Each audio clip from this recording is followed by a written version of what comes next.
Clarence and Joe were at the press conference. I was at Pilates, so we'll start with them.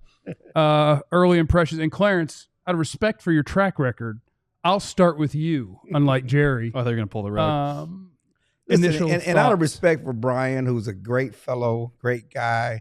You know, I've known of Brian since he was in high school in Kansas City when I first got into the business at the Kansas City Star when he was playing high school football. Great guy.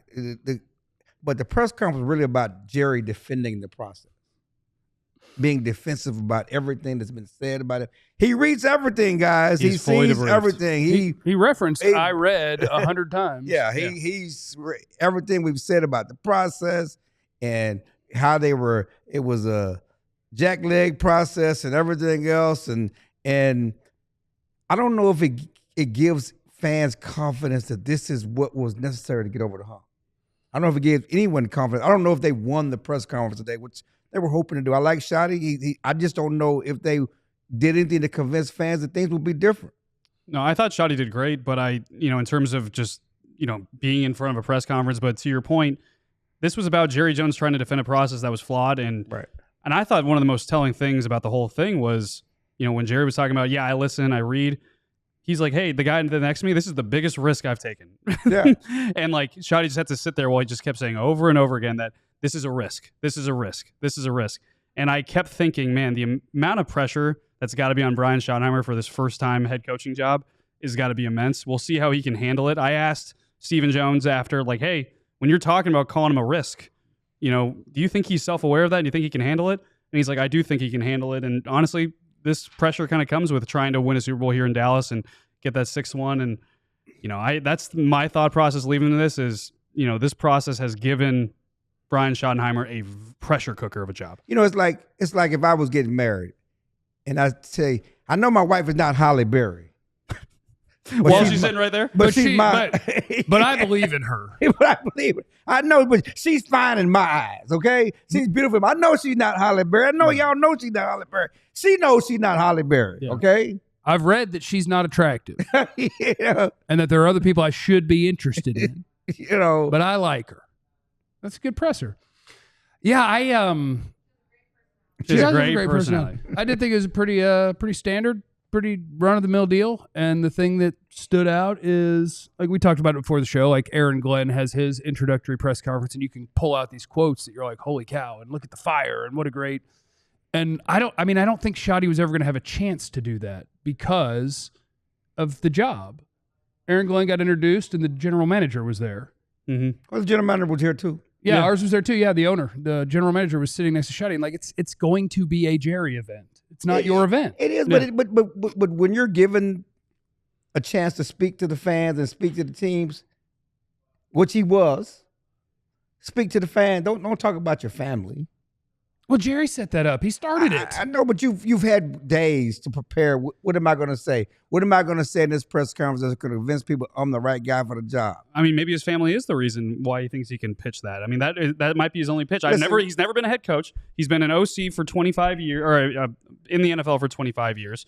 He hasn't been a play caller in a while. There's not much to pitch other than the fact that, hey, I am the son of Marty Schottenheimer, and I've been in this league for a long time. I think I can do what he could. That's what his pitch. But Marty's never won anything, and then that's what his pitch was. But they're going to win one for him. Yeah. Pitch while you're different than Mike McCarthy, because most people are going to see you're Mike McCarthy light. You came from off his staff, and I think you got a little bit of that. But I also think that he's always going to be careful. You're not going to catch Brian Schottenheimer talking bad about the guy who gave him a job.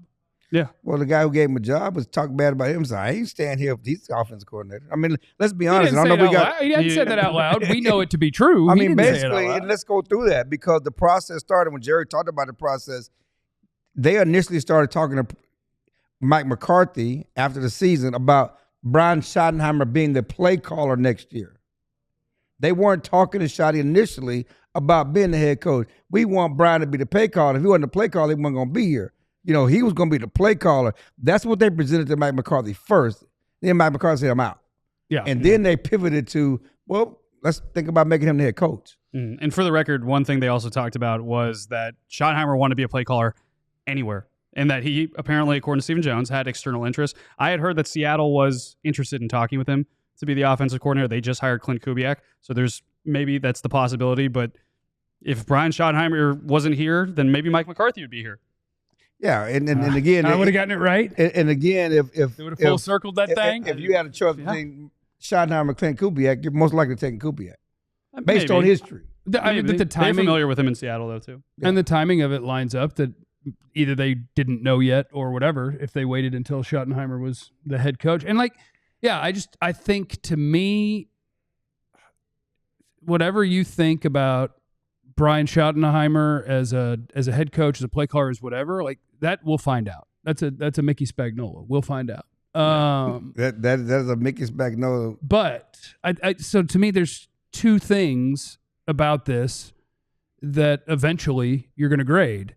One is, how was Brian Schottenheimer as a head coach? And we don't know. Yeah. And I hope that he's awesome. I hope that he's great. And the second one is, how did we arrive here? And I can grade that, and it's an F-. Yeah. They failed miserably in the process, and what we got at this presser was a lot of Jerry Jones attempting to defend his process while accidentally kind of crapping on his head coach. Yeah. And I think it revealed like the human side of me.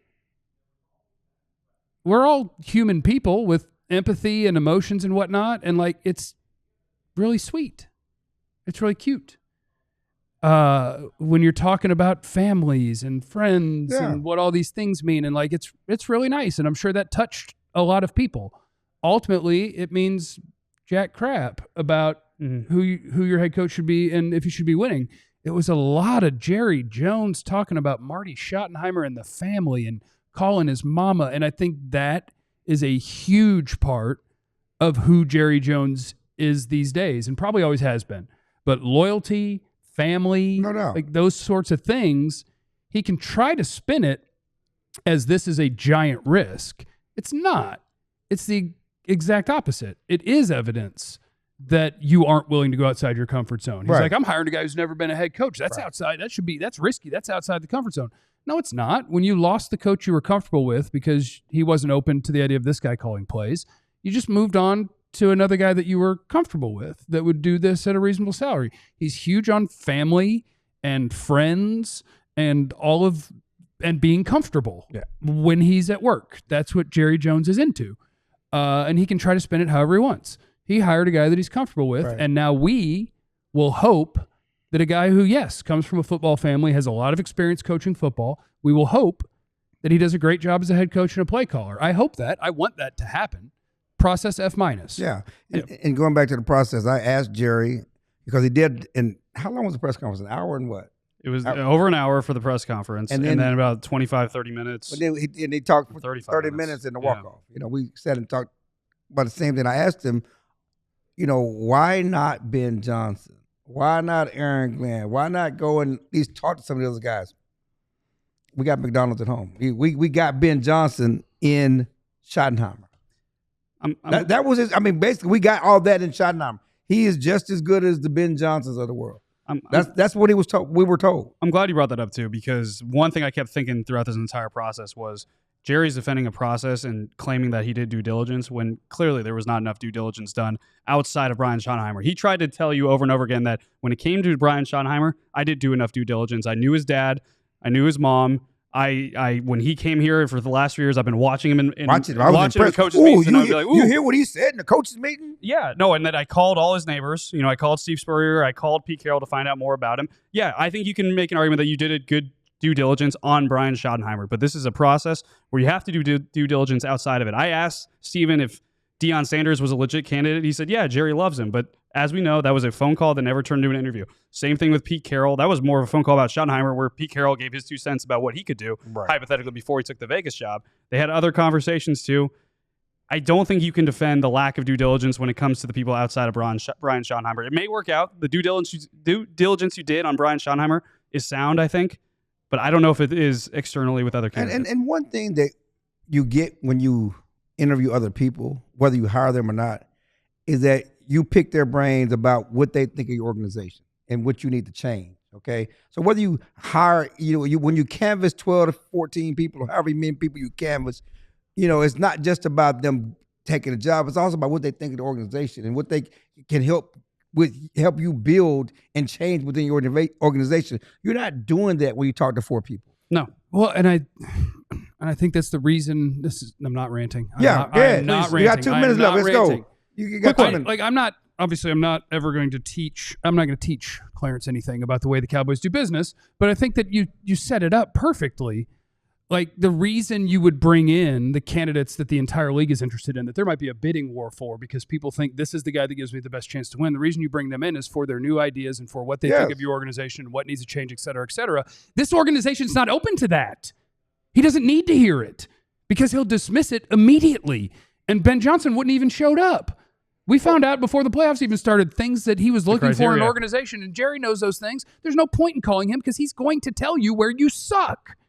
He's going to tell you, we can't win. Here's why. But Jerry doesn't believe that. He's created in his mind that he can. So who did he interview? He interviewed people who would tell him what he wanted to hear. He interviewed 2 people that he wasn't going to give the job to, and he's like, oh, yeah, and they think we're right on the cusp. Yes, they wanted the head coaching job of the Cowboys, and they're not getting another head coaching job. They told you what you wanted to hear. So did the guy that one other team might have been interested in and having as a coordinator that you hired as your head coach. And Kellen Moore's been here forever. He's your homie. You don't want to hear real criticism. You don't want to hear what it takes to win because you have convinced yourself because of a Herschel Walker trade that you know how to win in the NFL. And you don't. You do air quotes when facts, that's to Steven, when it's a fact that it has been twice as long for you as anyone else in the entire conference to get to the final 2 of your conference. That's a fact.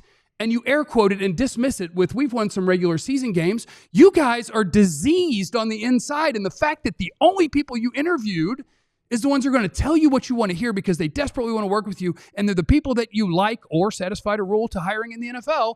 It's embarrassing. It's gross. It's terrible. I hate it. And I want Schotty to win the Super Bowl.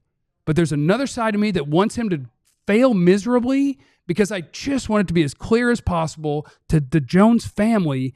You're awful at this. We all silly like the mayor.